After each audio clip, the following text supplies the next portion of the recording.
سال نو سفر به بامیان سرزمین عجایب. حدود 8 ساعت سفر از میان دره‌ها و سلسله کوههای استوار بابا و هندوکوش و سمت شهر بجا مانده از تمدن اعصار و قرون مختلف. مسیر شگفت‌انگیز و در دل کوهپایه‌ها و دره‌ها که تنها سکوت آن با تردد موترها به هم می‌خورد. 8 ساعت سفر و پایان انتظار. اینجا دروازه ورودی شهر بامیان است. شهر ضحاک و نماد از قدرت و تمدن بشری با قدامت چند هزار ساله توجه هر بیننده را به خود جلب می‌کند. سرزمینی کو سارانی رفه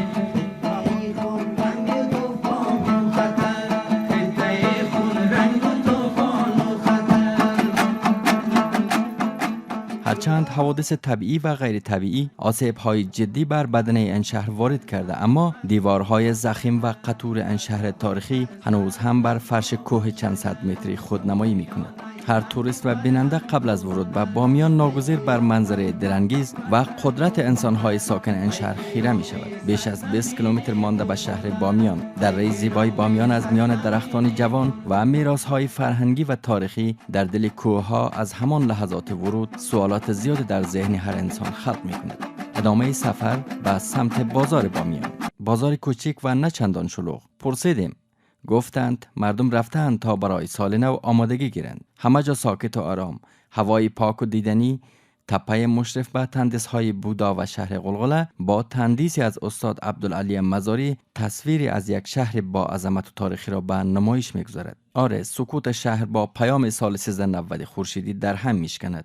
همه در انتظار لحظه تحویل سال. پیکر شکسته سلسال با نور مجازی چراغان شده و صدها تن در شب سرد با برنامه‌های نوروزی به استقبال سال نو رفتند.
زن و مرد، پیر و جوان سفره دلهایشان را برای نوروز گشوده و گوشه گوشه بامیان نمادی از یک حرکت مردمی به منظور دستیابی به سعادت و آرامی در سال 1390 خورشیدی بودند. زنان بامیانی تولیدات دستیشان را که آمیخته با زیبایی‌های منحصر به فرد می‌باشند به نمایش گذاشتند.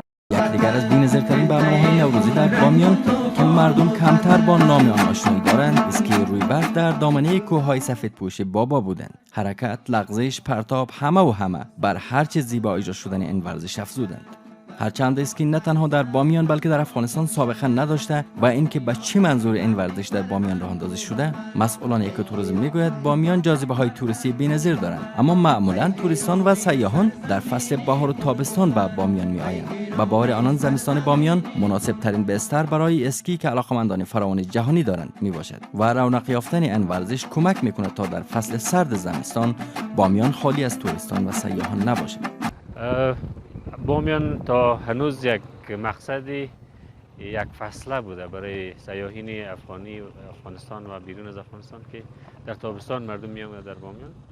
با توجه به طولانی بودن زمستان در بامیان، با توجه به کوههای بلند بامیان که پر از برف است، میتونه ورزش‌های زمستانی که اسکی یک از اوناست میتونه این محدودیت بامیان را مرتفع کنه و در واقع بامیان در زمستان هم شاهد سیاحین باشه، کسایی که برای اسکی علاقه‌مند است. و کوههای بابا با برف زیادی که داره یک فرصت خیلی خوبی هست.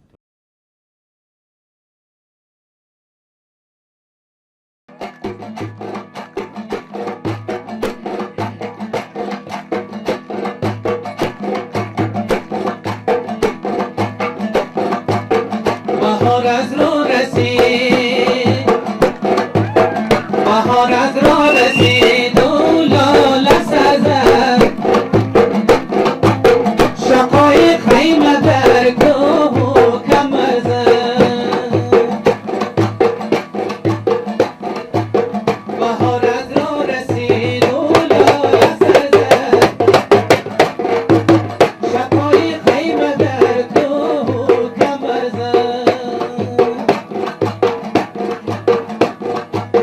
آمدش تو دمر گردیده زیبا، ریاحین چتری زرینش به سر زد.